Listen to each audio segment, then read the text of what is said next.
have not read this paper before, so I'm reading it with you, and I will try and do it with feeling and slowly enough. So if I'm going too fast or something, kind of stop me, because the work is interesting, I'm sure, and I want to do it justice. So the paper is entitled Racism, Biocapitalism, and Post-Colonialism in the Transnational Surrogacy Industry. In 2013, in their first report on pan-European altruistic and commercial surrogacy, the Police Department for European Legal and Parliamentary Affairs revealed that 160 million European citizens had no full access to donor procedures in their own country. Consequently, those seeking to form a family with children who are genetically related to them are increasingly motivated to travel across national borders to procure assisted reproductive technologies, ARTs, that are not legal in their native countries. According to Market Data Enterprises in 2013, more than 3 million babies have been born worldwide using ARTs and U.S. fertility services. The U.S. fertility services market alone, including surrogacy, which has produced over 50,000 babies per year in the U.S. via 152,000 IVF procedures and is worth $3.5 billion. India, which liberalized its economy in the 1990s, is a magnet for international clientele seeking ARTs, and at the time of writing, ranks ahead of the U.S. as the world's largest supplier of gestational surrogates. Surrogacy is a form of commercial or contract labor that involves purchasing the reproductive labor of a third party in order to conceive a baby and carry it to term. It constitutes a type of stratified reproduction, a concept introduced by the anthropologist Shelley Cohen to explain how, quote, physical and social reproduction tasks are accomplished differently according to inequalities that are based on hierarchies of class, race, ethnicity, gender, place in the global economy. The reproductive labor of bearing, raising, and socializing children is differentially experienced, valued, and rewarded according to inequalities of access to material and social resources, in particular historical and social contexts. Poor and/or married mothers who need supplemental income often sell their reproductive labor to more economically privileged individuals or couples from diverse racial, ethnic, and national backgrounds. In this paper, I, that is Winddance, draw upon several qualitative studies of gestational surrogacy in India, a documentary film, and critical race studies to consider the following questions. How can we understand commercial surrogacy as part of a larger history of fertility regulation and reproductive justice, and the reproductive injustice embedded in colonial and post-colonial histories and hierarchies? What role do neoliberal discourses and global capitalism play in the transnational surrogacy industry? How do gestational surrogates in India strategically employ their biocapital and assert their constrained agency as female contract laborers? And what steps can the industry take towards a reproductive justice agenda? So she starts then with the history of fertility regulation in the US. The United States has a history of sterilization abuse dating back to the late 1800s and the rise of the eugenics movement, a social political campaign that encouraged the reproduction of the fittest and aimed to limit reproduction of the unfit or those deemed to have inferior genes. Early eugenicists embraced sterilization as a way to address the problems of poverty and to achieve the goals of racial regeneration of white Anglo-Saxon Protestants, and to improve the quality of future generations. In 1907, Indiana became the first state to pass eugenics laws, followed by California, the largest state by population in the United States, which established a eugenics program in 1909.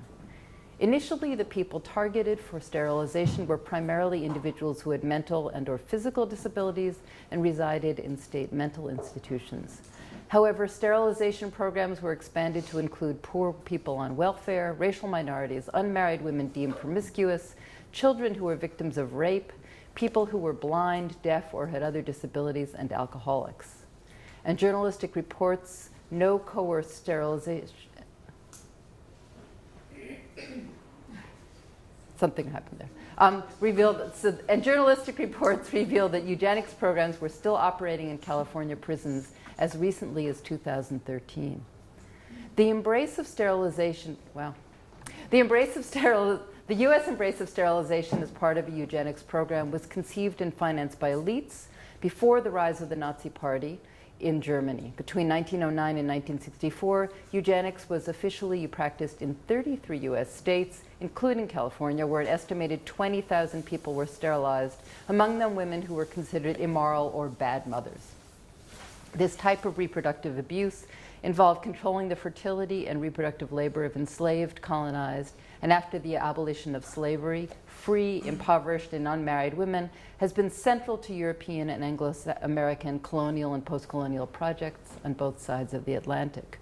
For example, in Conquest, Sexual Violence, and American Indian Genocide, Andrea Smith, a Native American scholar, details the sterilization programs established throughout the U.S. in areas where Native Americans, also referred to as American Indians within their community, were concentrated.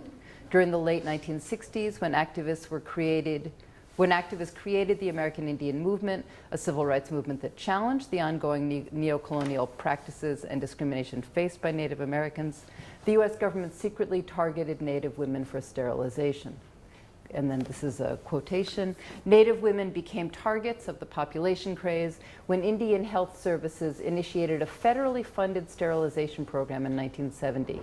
Connie Uri, a Cherokee Choctaw medical doctor, was one of the first people to uncover this mass sterilization of Native women in the 1970s. After young Indian women entered her law offices in Los Angeles in 1972 and requested a, quote, womb transplant.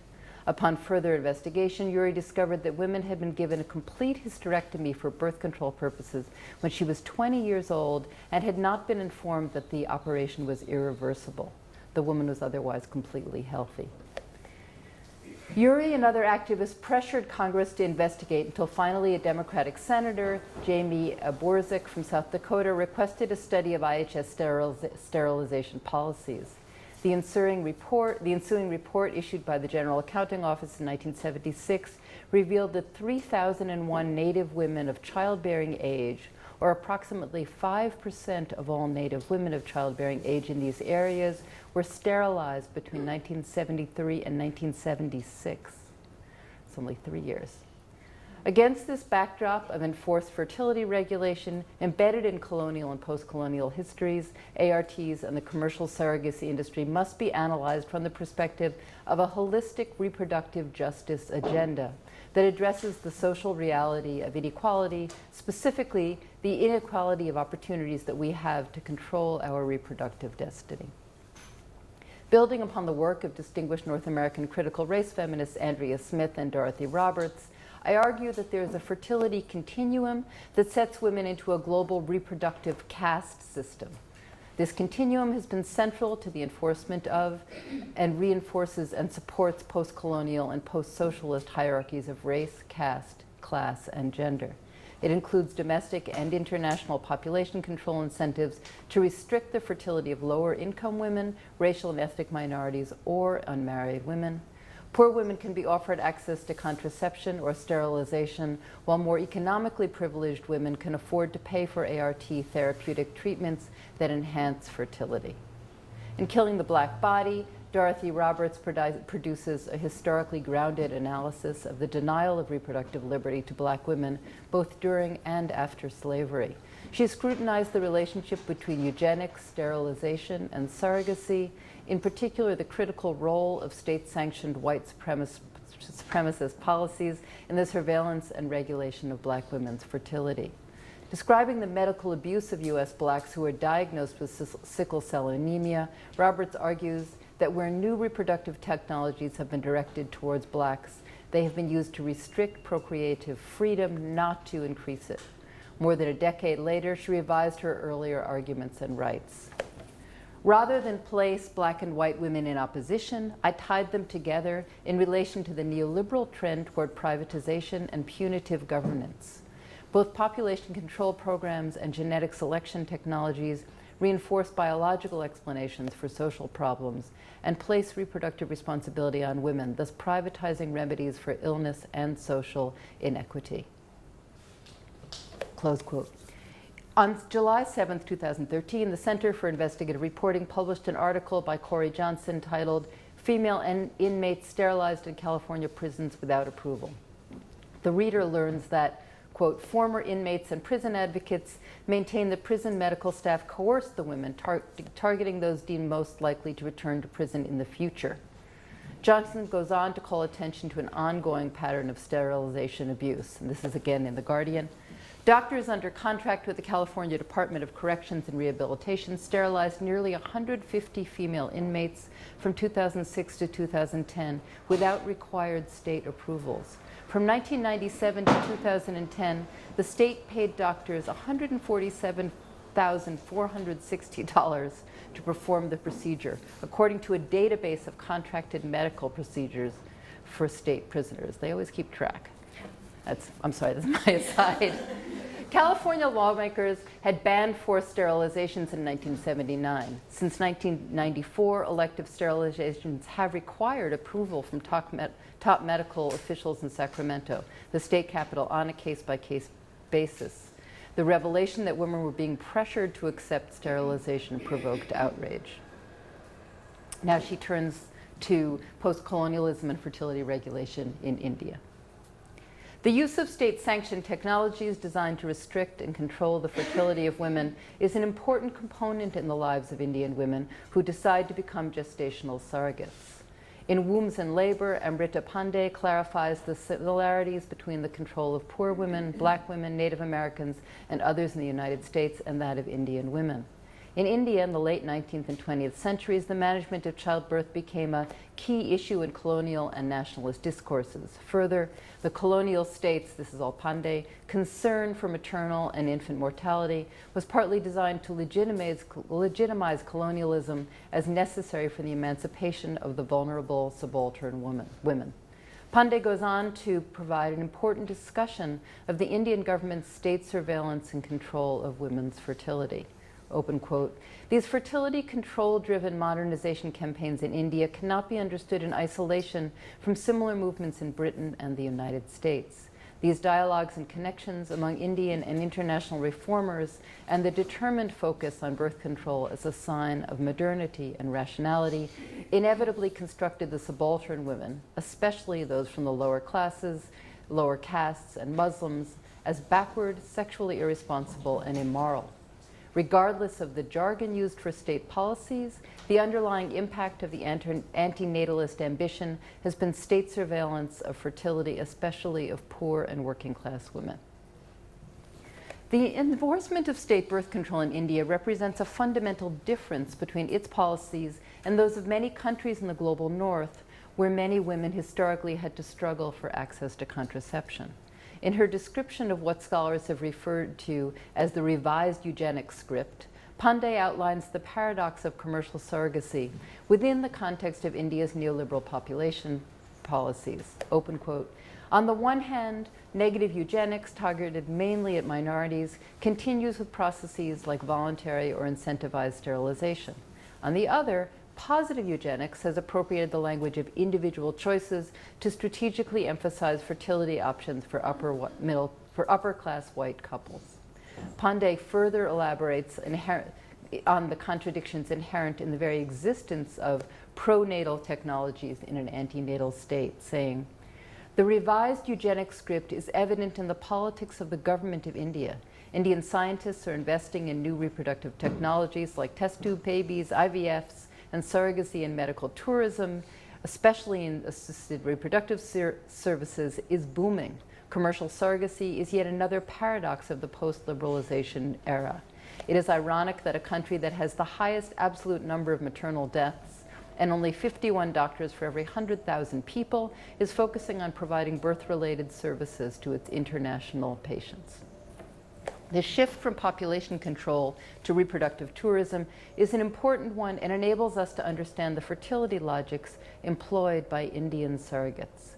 Although their experiences may vary, they are operating in a state that has an interest in restricting the fertility of poor women.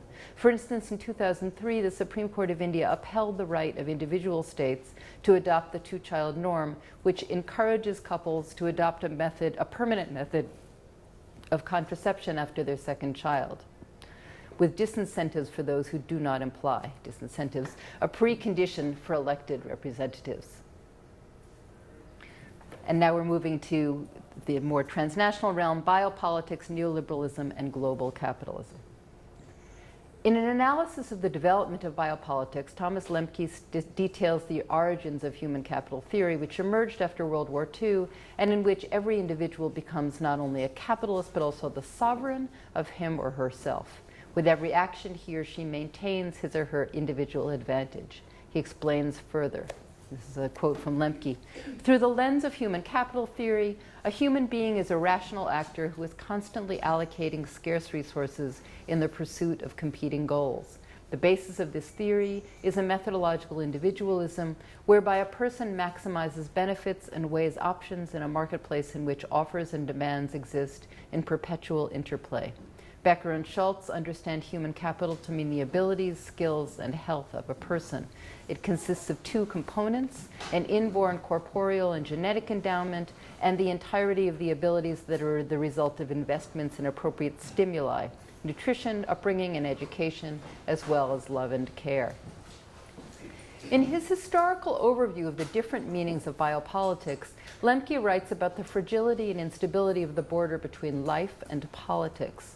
He argues that a rupture or transformation in the structure of capitalism has occurred that, open quote again, this is Lemke, life does not represent a stable, ontological, and normative point of reference.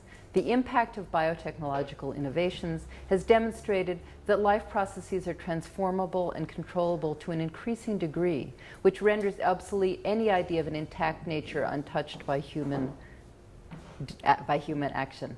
Biological resources are the object of juridico-political regulation, while nature processes are opened up to commercial interests and potential use. Nature thus becomes part of an economic discourse.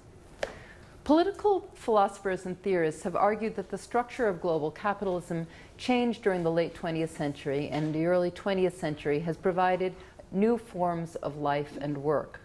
Gestational surrogates use their labor to produce a new life that they relinquish in exchange for capital. While debates continue between supporters of altruistic surrogacy, but not commercial surrogacy, and opponents attempt to draw a line between the two, the surrogacy industry is a market in which body parts and bodies are being rented and embodied labor sold to produce new life in exchange for economic capital. In Our Bodies, Whose Property?, Anne Phillips asks, what's so special about the body? And she writes, while no one wants to be regarded as an object, many like to think of themselves as self-owners, like to see themselves, that is, in a relationship of ownership to their bodies and selves. For the devotee of self-ownership, the rights we enjoy over our bodies closely parallel the rights of the archetypical owner of property over things. The right to bodily integrity, for example, can be refigured as the right to determine who has access to the body in ways that mimic the rights a landowner has to exclude trespasses from his property. Writing for the Wall Street Journal in 2010, Tamara Audier and Arlene Chang describe and problematize the ethics of the business models of transnational surrogacy agencies that produce global babies for an international clientele who are assembled with genetic material and rented wombs from several regions of the world. Open quote. In a hospital room in the Greek island of Crete, with views of a sapphire sea lapping at ancient fortress walls, a Bulgarian woman plans to deliver a baby whose biological mother is an anonymous egg donor, whose father is Italian, and whose birth is being orchestrated from Los Angeles. She won't be keeping the child. The parents-to-be, an infertile Italian woman, and her husband, who provided the sperm, will take custody of the baby this summer on the day of birth. Prospective parents, put off by the rigor of traditional adoptions, are bypassing that system by producing babies of their own, often using an egg donor from one country, a sperm donor from another, and a surrogate who will deliver in a third country to make what some industry participants call a world baby. They turn to Planet Hospital and a handful of other companies. We take care of all the aspects of the process like a concierge service, says Mr. Rupak, a 41-year-old Canadian. In the Indian context, the procedure described above can be characterized as a form of global biocapitalism, in which the biological labor of Indian women as gestational surrogates sell their reproductive services to Indian nationals, non-resident Indians, and non-Indian foreigners. They are reproductive service providers working in a global capitalist system. In Vora's words, open quote, because the consumer and producers of the biological and effective labor commodified in commercial surrogacy are marked by differentials of race, class, and gender, Indian transnational surrogacy reproduces a disparity between where this value is extracted and where it is invested. Drawing on research conducted in northern India in 2008, Vora argues that commercial surrogacy in India represents an expansion of the realms of commodification. Furthermore, in commercial surrogacy, India's reliance upon a Western medical understanding of the body has constructed the uterus as surplus. Like other forms of bodily and intimate labor, including sex work and domestic labor, Vora identifies an important change in late capitalism. Open quote, the identification of effective and biological labor points to a change in the subject of capitalist production. This subject participates in not only a global commodification of labor, but also a global organization of the affective and biological production. One of the paradoxes here is that the impoverished Christian and Hindu women interviewed by Vora were trained to think of their uterus as an empty body part, which they owned and which could be rented out to generate income. This required them to commodify a certain type of biological labor.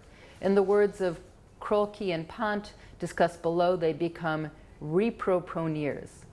And then again, this is a quote. Women who enter into commercial surrogacy contracts temporarily relinquish some forms of control over their bodies. Their bodily integrity is compromised because they can be forced to abort fetuses against their will if genetic screening exposes a disease or potential risk for specific disability. To some extent, they temporarily transfer control of their bodies to the intended parents and/or the agency that hires them. Feminist scholars opposed to commercial surrogacy, such as Kelly Oliver, call attention to the fiction of equality because, quote, using the jargon of rights, the liberal framework conceals social and class interests behind the illusion of formal equality in contracts, close quote. In other words, women who enter into these commercial pregnancy contracts typically do not possess the power to negotiate terms. This is illustrated by the experiences of Asiya Khan, an Indian gestational surrogate and married mother of 3, who's featured in the documentary Made in India. The film provides some insights into the challenges that gestational surrogates encounter when they attempt to negotiate their wages, in this case following medical implications. I bet that means complications. We'll see. Made in India, the case of Asiya Khan. Asiya has entered into a commercial surrogacy contract with the Planet Hospital. Lisa and Brian Switzer, 2 white Americans from Texas, have tried without success to conceive a child for 7 years. Desperate to form a family with a genetically related child, they have come to Planet Hospital to assist them finding a surrogate. The film moves back and forth between the perspective of the Switzers and that of Asiya, the Indian gestational surrogate, who ultimately delivers twins for them. Although most of the story is told from the perspective of the American couple, there are moments when Asiya's voice in her analysis is shared with the viewer. Although the Indian government has not required clinics to provide national data, a growing number of studies, including research by national women's organizations such as SAMA and the Center for Social Research, has revealed that the profile of the average or typical Indian surrogate, whom in many ways Asiya represents. She is married, an impoverished mother, and she has already delivered healthy children. She also has few desirable alternative job prospects. Thus, as a temporary contract worker and a form of surplus labor, she has little, if any, negotiating power with the agency. After spending 12 days in the hospital and delivering premature twins, Asiya receives only $2,500 in payment, $4,500 less than she expected. After a difficult birth and out of desperation, she approaches the Switzers to ask for additional money. Speaking to the film director, Lisa responds that she sympathizes with Asiya and that she appreciates her labor, but she's not willing to offer even an additional $2,000 for the twins. In an interview, Lisa establishes the limits of what she will pay as a bonus. I want to give her a little extra money. I think what she's done is admirable. I think what she's had to go through with the obstruction and the emergency, and she carried twins. I don't mind giving a little extra. I just can't give this huge amount of money. Quite frankly, I think people think we have a lot of money because we're Americans and we have dollars. I don't think they realize that we're not wealthy. We don't have an extra $2,000 to just hand out to anyone who's asking. The Switzers had been told that Assia would be paid $7,000. When Assia prematurely delivered twins by cesarean section, she had only received $1,100. She ultimately earned a total of $22,500 for delivering twins, roughly $18,000 to $25,000 less than an American surrogate would earn for a single birth. Moreover, this was significantly less than what the Switzers were told she would be paid. Despite this, at the end of the film, Assia is seriously considering entering into a second commercial surrogacy contract due to her economic need. So what do we learn from Assia's experiences as a gestational surrogate? As an uneducated and impoverished mother whose husband is unemployed, she desperately needs this job. She has few, if any, transferable skills and no bargaining power. Assia was penalized for not moving into the dorm and living with the other surrogates at the beginning of her pregnancy because she did not want to be separated from her 3 children for that long. While some may argue that Assia is a free agent, exercising her reproductive agency, we also see that she is embedded in a national context in which there is an oversupply of poor mothers, women who are disposable and desperate and thus can easily be replaced if they refuse to accept the terms of the labor contracts offered them. They are making decisions within a larger context of scarcity. The experience of Assia suggests that the reproductive rights of women working as gestational surrogates on commercial pregnancy contracts need to be protected and require state intervention. The language of choice conceals the degree to which women like Assia are subordinated and disempowered due to their poverty, maternity, as mothers who have children they wish to raise with dignity, and to the absence of state investments in health and family. So now we turn to a section that moves from female contract laborers to repropreneurs. The idea of human capital theory, which is central to neoliberalism, has been critiqued and analyzed by transnational feminists studying global capitalism. In a qualitative ethnographic study of Danish citizens engaged in the global surrogacy industry and who travel to India as reproductive tourists, Krolke and Pont argue that, open quote, neoliberal ideology promotes the idea that infertile individuals should take personal responsibility for their fertility and make behavioral and lifestyle choices that maximize their choices of pregnancy and upward mobility, while simultaneously turning reproductive matter into a particular type of commodities. Infertility and surrogacy are situated within a rhetoric of choice and draw upon an understanding of the body and its parts as individually owned and governed. In this manner, the ideology of neoliberalism reconfigures the individual or surrogate into a rational choice-making and responsible individual. Following upon and building upon the theoretical arsenal of the UK sociologist Nicholas Rose, they developed the term repropreneur to analyze the recoding of infertile Westerners and poor yet fertile Indian surrogates into reproductive agents.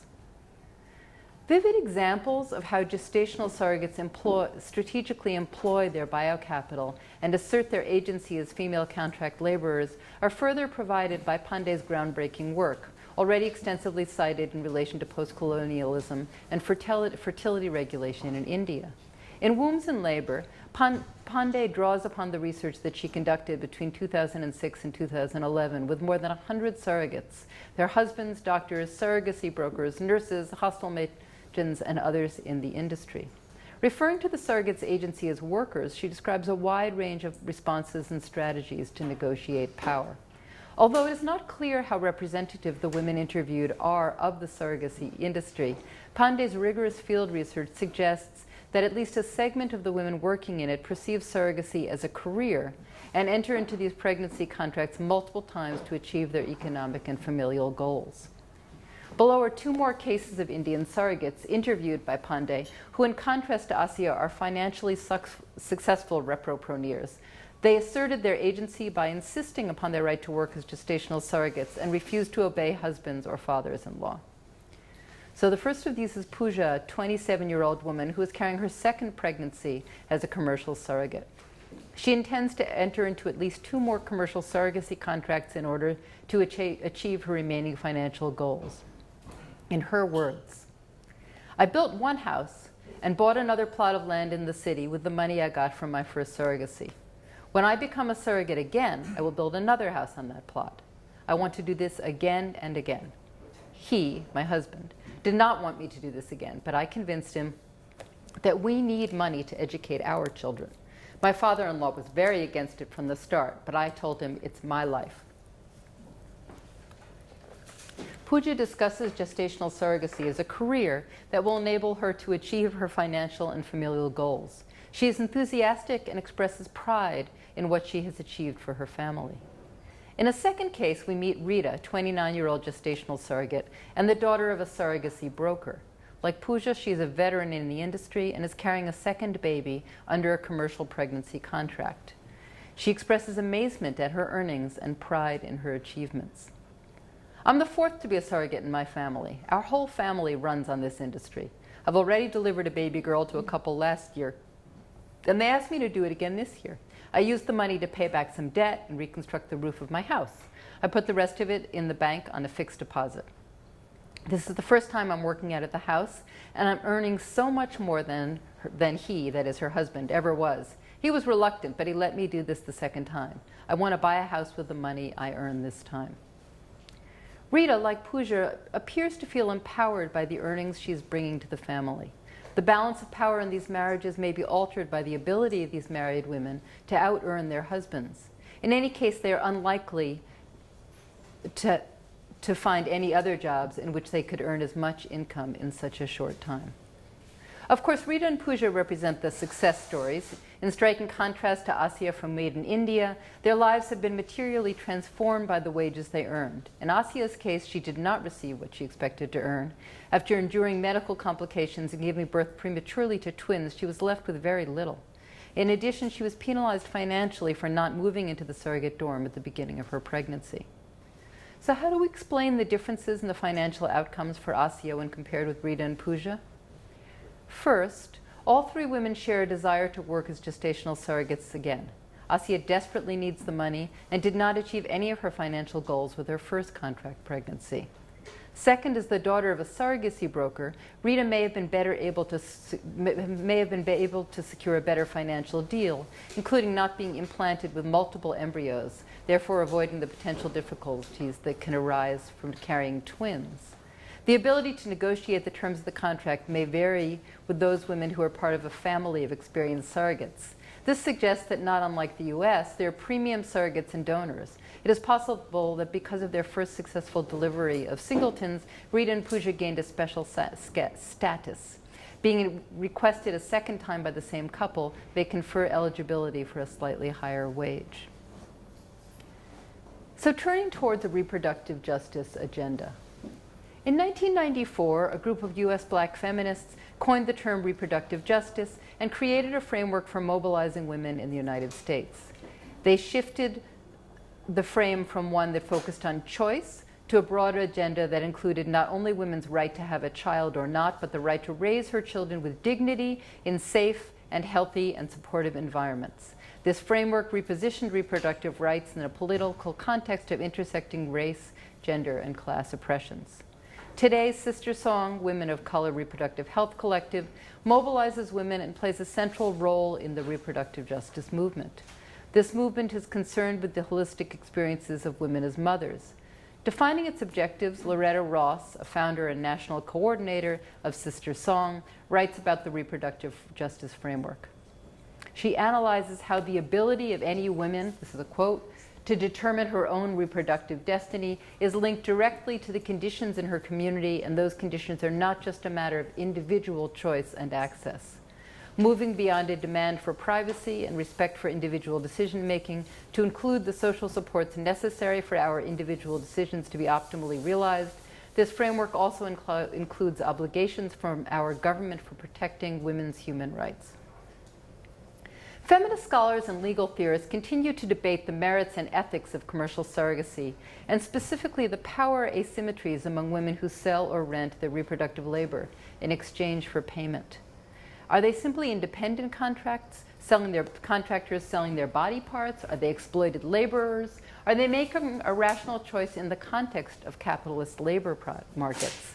Are they victims of the commodification of women and children? Amrita Banerjee discusses the problematics of consent and argues for a, quote, nuanced ethical paradigm suited to the needs of a complicated and messy globalized world. She says, based on this aspect of commodification, the exploitation paradigm argues that the surrogate is exploited because her labor and her body are judged on the basis of their use value. This paradigm also highlights the fact that choice does not occur in a sociocultural vacuum. What appears to be a choice of the individual surrogates is often the outcome of explicit or tacit coercion. As we have seen in the case of Asya, Pooja, and Rita, the three Indian gestational surrogates discussed in this paper, while two of them achieved their short-term financial goals, they still needed to continue to work in order to provide economic security for their families. The degree of unpredictability and vulnerability that accompanies any pregnancy, combined with a surplus of impoverished mothers seeking additional income to support their families, suggests that gestational surrogates who enter commercial surrogacy contracts need a guaranteed income. The Indian mothers interviewed by Pandey are choosing to enter commercial pregnancy contracts and serve as gestational surrogates within the context of poverty, gender inequality, and the desire to provide economic security and upward mobility for their children. Thus, the constrained agency that surrogates describe reflects neoliberal discourses that position them as entrepreneurs, or in the words of Krolke and Pont, repropreneurs. The challenges that gestational surrogates face must be analyzed in the context of a larger infertility system that includes access to abortion, contraception, and sterilization. Gestational surrogates need internationally recognized basic human rights and labor protections. Applying the concept of reproductive justice to the situation of commercial surrogates, I argue for a transnational regulatory framework that protects women who, for whatever reasons, may not be able to deliver a healthy baby. The unsuccessful gestational surrogates should be guaranteed a minimum wage as well as lifetime access to reproductive health care. In an ideal situation, India, the European Union, the US, and the Asian countries most involved in commercial surrogacy industry would be obliged to contribute funds to provide an insurance policy for surrogates in cases of illness, death, or other incidents that could impact upon their ability to care for their families. At this time, there are no legal protections for gestational surrogates. Given the profits to be made in this growing global industry, guidelines are needed that will protect their basic rights. At the minimum, they should be provided with interpreters and advocates who can help them understand the terms of the contracts they sign. The expansion of global capitalism and the reproductive tourism industry, the erosion of the European welfare state, the collapse of state socialism, and the liberalization of economies in developing nations like India have allowed women to perceive jobs in the reproductive tourism industry as desirable options. Regulation and protection may go some way towards addressing some of the concerns discussed, but only by challenging structural inequalities related to racism, caste inequality, poverty, women's reproductive health, and women's reproductive rights can meaningful reproductive justice be achieved.